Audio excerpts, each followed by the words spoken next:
Mobil Cina dipakai buat operasional perusahaan. Apa jadinya?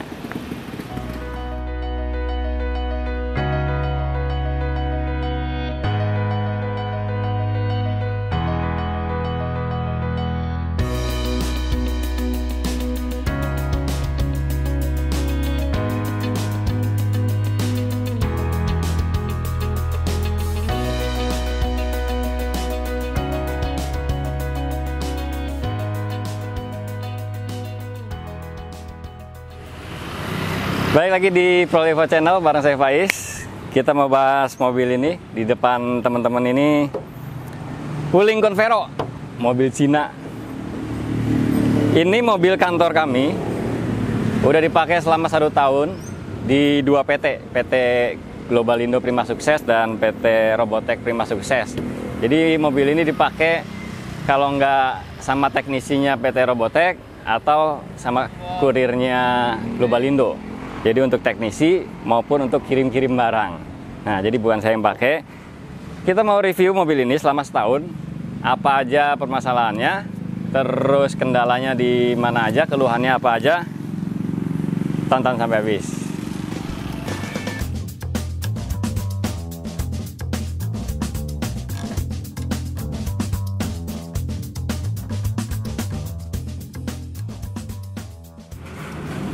Oke, kita mulai dari awal ya. Tahun lalu itu kami butuh mobil operasional gitu untuk kantor kami, dan pertimbangannya itu budget di bawah 200 juta. Fungsinya itu untuk teknisi, untuk jemput tamu, dan untuk kirim barang. Opsinya ada 3, R3 Second, Wuling Convero, atau Grand Max baru. R3 Second mungkin akhirnya kita coret karena mobil itu dapatnya tahun 2015 ya, udah tua gitu, udah 5 tahunan. Kita coret, untuk operasional mungkin nggak berani. Terus yang kedua itu Grand Max, di budget 170 jutaan itu dapatnya tipe terendah, dan kalau buat jemput tamu itu sangat-sangat kurang layak ya, maaf ya, sangat-sangat kurang layak dan kurang nyaman. Akhirnya kita pilih ini, Wuling Convero, tipe tertinggi ya, Convero S tipe tertinggi. Nicknya 2019, kita beli di 2020 tapi nicknya 2019. Harganya 190 juta, diskonnya 23 juta. Jadi sekitar 168 juta waktu itu. 168 juta dapat mobil kayak gini. Jadi pertimbangannya berdasarkan fungsional. Ini udah paling top deh. 168 juta dapat mobil kayak gini. Double blower, captain seat, EPS, ada kamera mundur, komplit. Mobilnya cukup nyaman, senyap. Ya kalau di compare sama Grand Max jauh.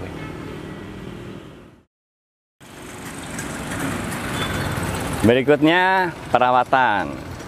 Nah, Wuling Convero ini termasuk mobil yang bandel, nggak ada keluhan apa-apa. Jadi SGMW itu yang di Indonesia ya, sedikit cerita ya. Itu SAIC, GM sama Wuling, ada 3 nih. 3 PT jadi 1. SAIC itu Shanghai Auto. Itu yang bikin mobil Baojun, atau kalau di sini Cortez gitu ya.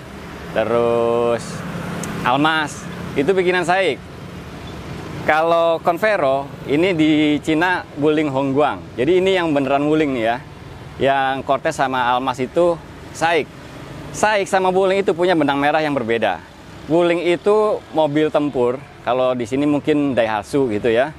Kalau SAIC itu mobil-mobil yang nyaman. Kalau di sini mungkin Nissan. Nah, jadi buat teman-teman nggak bisa menyamakan semua Wuling sama bandelnya. Ini beneran Wuling, Wuling Convero atau Wuling Hongguang. Kalau Cortez sama Almas itu di sana SAIC. Oke, perawatannya mobil ini karena ada servis gratis ya, kalau nggak salah sampai 3 tahun gitu. Setiap servis itu murah, cuma bayar oli sama spare part aja. Kadang diada-adain tuh brake cleaner lah apalah. Udah di total-total sama yang aneh-aneh itu masih di bawah 500.000 setiap servis. Murah banget. Filter oli harganya juga normal, cuma 30.000. Ya pokoknya part-partnya murah lah, dan servisnya masih gratis jasanya. Keluhan. Keluhan. Ya saya beberapa kali pakai mobil ini ya, walaupun ini dipakai teknisi, tapi beberapa kali saya pakai dan sering lihat juga keluhannya. Yang pertama itu ini nih, dispadnya itu kayaknya terlalu empuk ya. Ini udah pernah dibahas juga waktu di Jogja.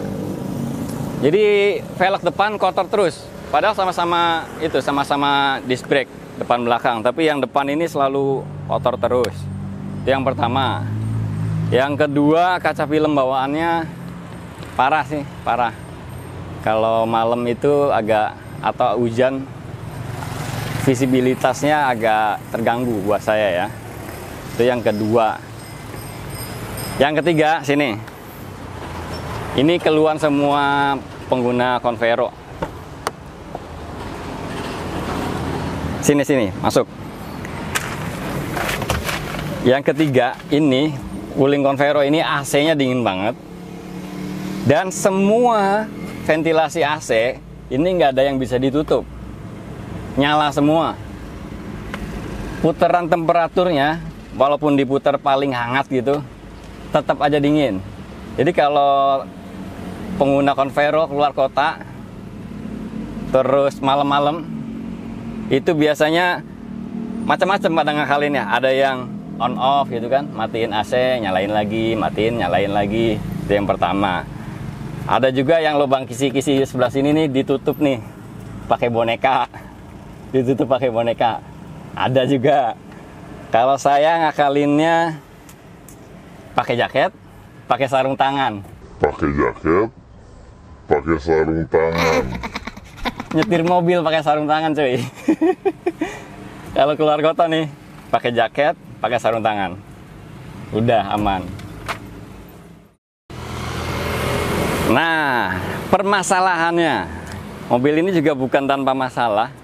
Yang pertama mungkin nyenggol-nyenggol udah biasa ya. Teman-teman yang bawa juga ada beberapa orang, itu nggak satu tangan doang. Permasalahannya ini pernah ngalamin AC lagi. Tadi AC-nya terlalu dingin, itu AC bawaannya. AC, terus permasalahan yang dialami mobil ini, AC-nya itu mati.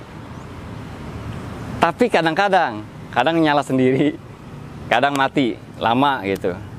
Mati sampai panas-panasan gitu, nggak jelas penyebabnya di mana. Kata teman-teman di ini ya, di grup Wuling itu, di reset caranya begini.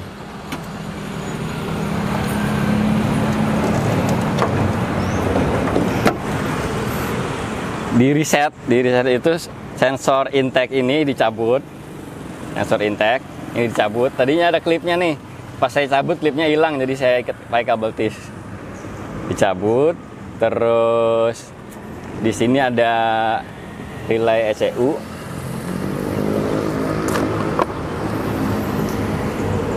Spring fuse buat ECU kita cabut juga, tancepin lagi gitu. Ada dua di sini nih ya, cari aja ya di sini. Oke, udah dijalanin tuh ya. AC-nya udah hidup lagi. Terus pas bulan lalu saya bawa keluar kota, AC hidup, tapi klakson mati. Oke, jalan sampai Karangtengah gitu, Tangerang, mau ke Cirebon. Klaksonnya hidup, tiba-tiba AC-nya mati. Jadi mendingan klakson yang mati ya nggak, daripada AC mati kan. Akhirnya sampai Cipali, setiap jalan itu saya pencet klakson, tit gitu kan. Habis pencet klakson itu, beberapa detik kemudian AC hidup tuh, dingin. Tapi sebentar lagi panas lagi. Jadi ada hubungannya ternyata antara klakson sama AC. Nih, kita lihat nih ya. Kita lihat mana AC. Kompresor sama horn. Ini AC, relay AC, ini relay klakson. Itu sebelahan. Nah, sedangkan klakson mobil ini udah saya ganti pakai klakson keong. Nih. Bikin relay tambahan, bikin kabel tambahan nih. kabel tambahan, terus di sini bikin sikring tambahan, terus ada relay tambahan juga di dalam situ ya. Di dalam situ ada relay tambahan juga. Ternyata itu yang bikin masalah AC. Nggak tahu kejadiannya gimana, mungkin ada pembagian arus sebagai macam gitu. Dan kita bikin klakson tambahan sembarangan. Pas di Cipali saya cabut nih sikringnya, sikring klaksonnya. Biarin deh klakson mati gitu kan. Cabut. Klaksonnya mati, beneran AC-nya hidup. Sampai sekarang. Jadi klakson keongnya ini belum dinyalain lagi. Mungkin nanti klaksonnya mau dibalikin standar lagi.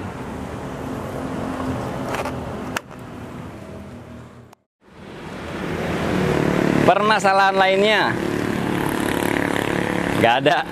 Udah itu aja. AC. Jadi AC-nya mati itu pun gara-gara klakson tambahan yang tadi ya. Klakson keong yang kita pasang setahun yang lalu. Itu ternyata bikin AC-nya bermasalah. Setelah klaksonnya dicabut itu udah nggak ada masalah lagi. AC-nya dingin, normal. Oh nggak normal, terlalu dingin. Kesimpulannya mobil ini buat operasional oke juga. Investasinya murah ya, 168 juta. Perawatannya murah, bensin nggak boros-boros amat walaupun nggak bisa dibilang irit. Fungsional, bisa bawa tools gede-gede di situ buat servis robot, bisa bawa barang juga di belakang, bisa jemput tamu juga duduk di captain seat. Ya overall sih oke. Kita jalan dulu.